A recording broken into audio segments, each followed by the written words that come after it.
हमने तय किया है ये जितने पार्लियामेंट के मेंबर चुनकर के आएंगे, जिनका क्रिमिनल बैकग्राउंड होता है, उनके जितने भी पेंडिंग केसेस होंगे, भारत के सुप्रीम कोर्ट को रिक्वेस्ट करें, इन पे तत्काल केस चलाओ, जो गुनहगार हो उनको जेल में डालो, एक शुद्धि की शुरुआत हो जाए। एक भी को नहीं छोड़ूंगा। दूध का दूध, पानी का पानी करके रहूंगा भाई। दूध का दूध और पानी का पानी होना चाहिए। दूध का दूध। 300 से ज़्यादा हमारे सिटिंग एमपीज़ क्रिमिनल एक्यूज्ड हैं और उसमें से बहुत सारे लोग हैं जो 200 के लमसम आते हैं जिनके ऊपर सीरियस क्राइम्स एलिगेशन है और अक्यूज्ड हैं। उसमें से क्राइम ऐसे ऐसे हैं जैसे रेप हो गया, क्राइम अगेंस्ट वुमेन्स की बहुत सारे मोलेस्टेशन के उनके मॉडेस्टी को टर्न करने के लिए बहुत सारे केसेस हैं। उसके बाद अटेम्प्ट टू मर्डर है, मर्डर के केसेस हैं और उसमें चार्जशीट फाइल भी है। ऐसे हमारे पास एमपीज़ हैं, सांसद, ऐसे सांसद हमारे पार्लियामेंट में बैठे हुए हैं। तो जब ऐसे पार्लियामेंट में हमारे सांसद बैठे होंगे, हालांकि इसमें एग्जांपल बहुत सारे आपको मिल सकते हैं, बहुत सारे आर्टिकल्स मिल सकते हैं, मैं नाम आपको गिना दूंगा, पर जितने सिटिंग एमपीज़ हमारे क्रिमिनल्स होंगे और हम उनको चुन के वहाँ भेजेंगे हमारे मतदान देते हुए, उनको रिप्रेजेंटेटिव बना के भेजेंगे, तो आप कैसे उम्मीद लगा सकते हैं कि हमारे जो सरकार और हमारी जो गवर्नमेंट होगी वो निष्पक्ष होगी और हमारे हित में काम करेगी। 7 people have lost their lives, 2 security personnel and 5 civilians.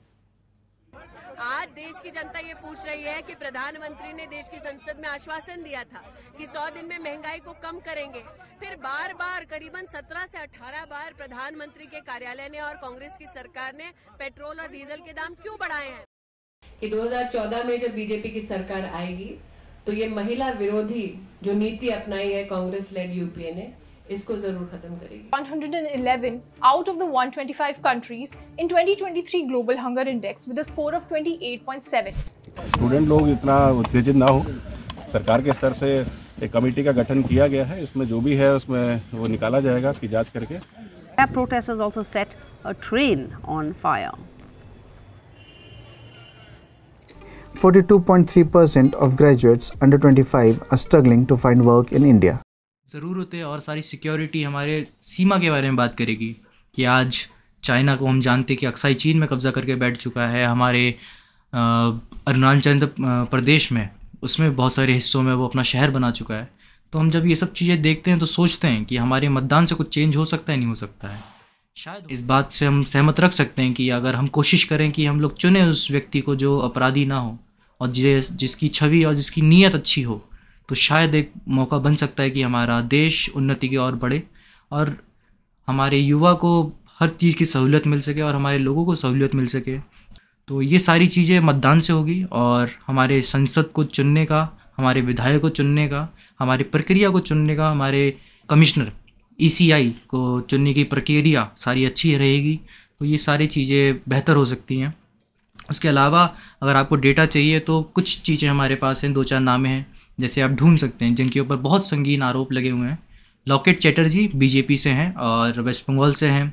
एक नाम है अदूर प्रकाश जो कांग्रेस से हैं और ये केरल के क्षेत्र से सांसद हैं। और ऐसे कई नाम हैं, सत्यपाल बघेल हो गया, इनके पास मर्डर का केस है। लॉकेट चैटर्जी के पास मर्डर का केस है, मॉडेस्टी ऑफ वुमेन का केस है, घर को तोड़ने का, उसको डिस्ट्रॉय करने का उसका केस है, बहुत सारे केस हैं।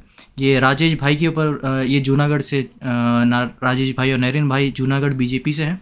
ऐसे ही नीतीश प्रमाणिक, काफ़ी लोग हैं लिस्ट में। 306 लोग हमारे पास MP सिटिंग MP है जो क्रिमिनल एक्यूज्ड हैं। हालांकि ऐसे आप ये जो देखेंगे जो सांसद में हैं, पर आप वो देखिए प्रमाण देखिए और इनका इन्फ्लुएंस देखिए कि जो सत्ता में नहीं है और इनके जो शरण में हैं, ये मोदी के वाराणसी से हैं, ये IT सेल वाराणसी से मेंबर हैं। वो 2 महीने बाद पकड़े जाते हैं BHU के एक छात्र का गैंगरेप करने के बाद, और उसमें ये संज्ञान दिया जाता है कि वो फरार हो चुके हैं, उत्तर प्रदेश में नहीं पाए जा रहे हैं। पहली बात ये चूक है। दूसरी बात ये चूक है कि जब 31 दिसंबर 2 महीने बाद उनको पकड़ा जाता है तो उनको पब्लिक स्टेटमेंट उनको जारी क्यों नहीं किया जाता पुलिस की तरफ से, और अभी तक कोई रिपोर्ट क्यों नहीं जारी की गई कि उनके ऊपर क्या दर्ज है और क्या उनको चार्जशीट किया गया है और केस में कब बढ़ोतरी होगी। वैसे ही आप ये भी देख सकते हैं कि MP एक सांसद और हमारे पास MLA है T राजा सिंह। अगर T राजा सिंह के ऊपर अगर आप सोशल मीडिया में देख सकते हैं तो वाकई काफ़ी आपको मिल जाएगा कि किस भाषा में वो संबोधन करते हैं अपने मंचों में और कैसी भाषा में वो बात करते हैं, स्पीच कैसा देते हैं। तो उनके ऊपर काफ़ी केसेस हैं, 1 साल शायद उनको जेल भी हुई है और उनको फ़ाइन भी पड़ा है। तो ऐसे लोग भी हमारे संसद में हैं और हमारे विधायक हैं, ऐसे कई नाम हैं। अभी हाल फिलहाल में बृजभूषण का आपने नाम सुना होगा, तो उन पे आरोप है और उन पे आरोप पॉस्को एक्ट लगा हुआ है और उनको रेसलिंग फेडरेशन का भी मेंबर बड़े दिनों बाद छोड़ा गया और उनको भी उनकी भाषा भी बरी रहती है कि हमारा ही लड़का, हमारा ही बंदा उस फेडरेशन में बनेगा और मैं आज़ाद रहूँगा, और उनके ऊपर कोई केस अभी दायर हुआ नहीं है। और ऐसे ही आप बहुत सारी चीज़ें देख सकते हैं और हमारे पास लिस्ट लंबी है। वेस्ट बंगाल का ले लीजिए, टीएमसी, कोई भी पार्टी छोड़ी नहीं जा सकती कि अब ये पार्टी बहुत अच्छी है ये पार्टी, लेकिन इस पर हम ये आंकड़ा लगा सकते हैं कि कौन सी पार्टी सबसे ज़्यादा क्राइम को बढ़ावा देती है और सबसे ज़्यादा हिस्सेदारी रखती है क्राइम के रिपोर्ट में। तो बीजेपी हालांकि सेंटर में है और काफ़ी राज्यों में है, तो उनका बड़ा हिस्सेदारी तो है ही है। और ऐसे जितने राज्यों में बीजेपी नहीं है उसमें भी कम ही है। हालांकि बहुत बड़ी बात है कि IHL, हाँ, इंडियन हेट लैब करके एक रिपोर्ट बनती है, उसमें आप देख सकते हैं जिसमें बीजेपी है, जिसमें राज्य वो चला रही है, उसमें ज़्यादा हेट क्राइम और हेट स्पीचेस का ज़्यादा रिपोर्ट देख पाएंगे। और ये बहुत अजीब बात है, जिसमें सेंटर में बीजेपी हो और सरकार में बीजेपी हो, और तो उसमें हेट स्पीच और कम्युनल हार्मनी को ख़राब करने का बात कैसे बनती है।